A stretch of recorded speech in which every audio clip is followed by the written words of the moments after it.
Hi friends, എല്ലാവർക്കും good morning and happy Friday. അപ്പോൾ ഇന്ന് നല്ല മഴയായിരുന്നു. അപ്പോൾ നമുക്ക് രാവിലെ തന്നെ ബ്രേക്ക്ഫാസ്റ്റിന് ദോശയാണ് ഞാൻ ചുട്ടെടുക്കുന്നത്. 2 ദിവസമായിട്ട് അത്യാവശ്യം നല്ല രീതിക്ക് മഴയുണ്ടല്ലോ അല്ലേ. അപ്പോൾ ഈ ദോശ ചുടുമ്പം അത്യാവശ്യം ഒന്ന് കരിഞ്ഞ് എടുക്കുന്ന സംഭവം കഴിക്കാനാണ് എനിക്കിഷ്ടം. പിന്നെ വളരെ തിന്നായിട്ടുള്ള ദോശയാണ് എനിക്കിഷ്ടം. നിങ്ങളൊക്കെ എങ്ങനെയാണ് തിക്കായിട്ടുള്ള ദോശയാണോ ഇഷ്ടപ്പെടുന്നത് ഒന്ന് കമൻറ്റ് ചെയ്യാം കേട്ടോ. അപ്പോൾ ബീൻസ് വറവ് അടുപ്പത്ത് വെച്ചിട്ടുണ്ട്. അതിന് അത് അടുപ്പത്ത് അപ്പുറത്തുനിന്ന് വീഴുന്ന സമയത്ത് ദോശ ഞാനിവിടുന്ന് ചുട്ടെടുക്കുന്നുണ്ട് കേട്ടോ. അപ്പോൾ വറവിലിടാനുള്ള തേങ്ങയാണ് ഞാൻ ചിരകിക്കൊണ്ടിരിക്കുന്നത്. അപ്പോൾ തന്നെ ധൻഷു ബേബി എണീച്ച് വന്നിട്ടുണ്ട്. അപ്പോൾ ഈ ധൻഷു ബേബിക്ക് കൊണ്ടുപോകാനുള്ള മുട്ട ഞാനിത് റെഡിയാക്കി എടുക്കുന്നുണ്ട്. കറിവേപ്പിലയാണ് മുറിച്ച് ഇടുന്നത് കേട്ടോ. കറിവേപ്പില കണ്ണിൻ്റെ ആരോഗ്യത്തിനൊക്കെ നല്ലതായതുകൊണ്ട് തന്നെ അത് മൂങ്ങനെ ഇട്ട് കഴിഞ്ഞാൽ ധൻഷു എന്തായാലും പൊറുക്കിച്ചാടും. അപ്പോൾ ഇങ്ങനെ ആകുമ്പോൾ അതങ്ങനെ ഉള്ളിലെത്തുമല്ലോ.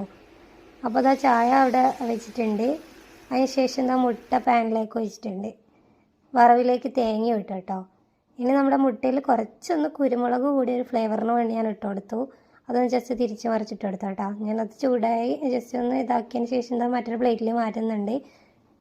അങ്ങനെ നമ്മുടെ ചായ റെഡി ആയിട്ടുണ്ട്. വറവ് ലാസ്റ്റ് മിനിറ്റ് ആയിട്ടുണ്ട്. നമുക്കിത് വാങ്ങി വെക്കാനായി.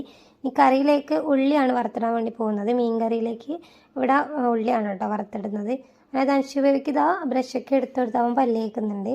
ന്യൂസ് പേപ്പർ കൊടുക്കാൻ വേണ്ടി എടുത്ത് വെച്ചേക്കുന്നതാണ് കേട്ടോ. അപ്പോൾ ഉള്ളി ഏകദേശം ഒന്ന് വാട്ടിയെടുക്കുക, എന്നിട്ട് അത് കറിയിലേക്ക് ഒഴിക്കുക കേട്ടോ. അതിന് ശേഷം കടു വറവിലേക്കുള്ളതും കൂടെ പൊട്ടിച്ച് അതിലേക്ക് ഒഴിക്കുന്നുണ്ട് കേട്ടോ.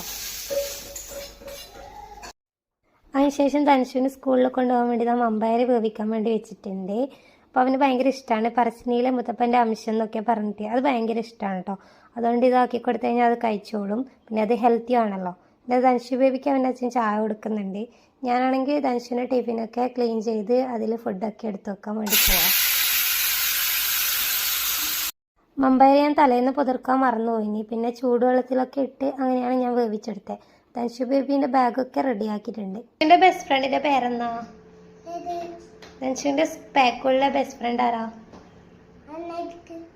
നദിക്ക്. ഫുള്ളും പേര് പറ.